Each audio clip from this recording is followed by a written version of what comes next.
अभी हम करनी बिहार मंडल में मौजूद है। अभी भारतीय जनता पार्टी के कार्यकर्ताओं ने किस चीज़ को लेकर के जो है ये रैली निकाली है?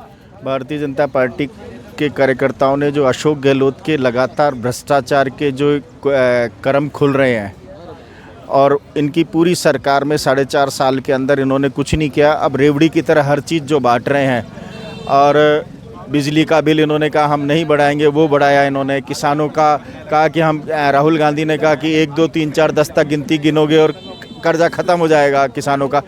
तो उन सब विषयों को जो सरकार कांग्रेस की आई और उन सब में से कोई भी काम वो पूरा नहीं कर पाई। जयपुर के अंदर अभी रोडों की हालत क्या है ये सब जानते हैं।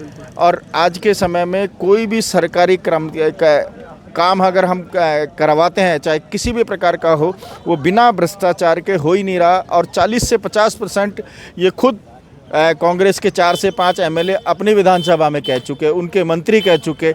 इससे ज़्यादा भ्रष्ट सरकार आज तक राजस्थान में नहीं आई। लाल डायरी को लेकर के पूरे राजस्थान की जो जनता है वो जानना चाहती है कि लाल डायरी में क्या है, क्या सच में ये कोई मुद्दा है या फिर बीजेपी मुद्दा बनाने की कोशिश कर रही है? नहीं, लाल डायरी एक मुद्दा है। इस चीज़ को सब लोग जानते थे कि जब उसको राजेंद्र गुड़ा को मंत्री नहीं बनाया गया, उसने दूसरे दिन ही कह दिया था। उसको अपेक्षा थी कि मेरे को एक बहुत बड़ा मंत्रिमंडल दिया जाएगा, उसके अंदर उसको मंत्रिमंडल नहीं दिया। आप जस्ट दूसरे दिन की ही उसकी वाइट देख लो, क्या मैंने इतना बड़ा काम किया अशोक गहलोत को बचाने के लिए ईडी से, तो मुझको कुछ ना कुछ बड़ा मिलेगा। और ये चीज़ सबको लग रहा था कि राजेंद्र गुड़ा को कांग्रेस सरकार बहुत बड़ा देगी, क्योंकि अशोक गहलोत को उसने इस पूरे भ्रष्टाचार के बड़े जिसमें पकड़ा गया था और उस लाल डायरी के कारण वो बच गया था।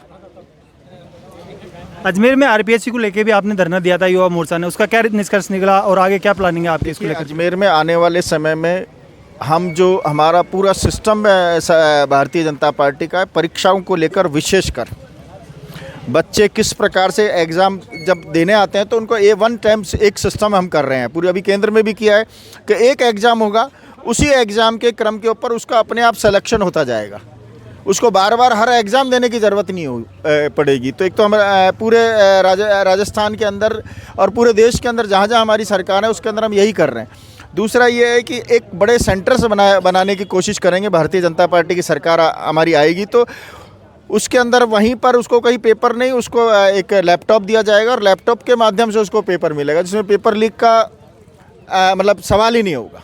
राजेंद्र गुड़ा ने भी जैसे ही बर्खास्त उनको किया तो सारे मंत्रियों और जितने भी कांग्रेस के मंत्री सब पे आरोप लगाया कि ये सारे बलात्कारी है, और महेश जोशी का उसमें नाम लिया कि ये तो लगभग शतक पूरा कर चुके हैं बलात्कार के मामले में। देखो, महेश जोशी जी वाला केस हमने पूरे राज्य ने, उनका बेटा क्या करता है, कितनी शादियाँ कर चुका, किस किस से कर चुका, तो कहीं ना कहीं वो जो संस्कार हैं वो माता पिता से ही आते हैं।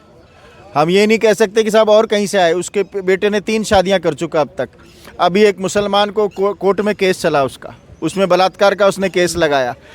और इस समय ज़्यादा कुछ करने की ज़रूरत नहीं है। जो केंद्र सरकार से पानी को लेकर 20,000 करोड़ रुपए आया है, केवल उसके बिल देख लो, हमको सबको समझ में आ जाएगा कितना महेश जोशी ने भ्रष्टाचार किया है।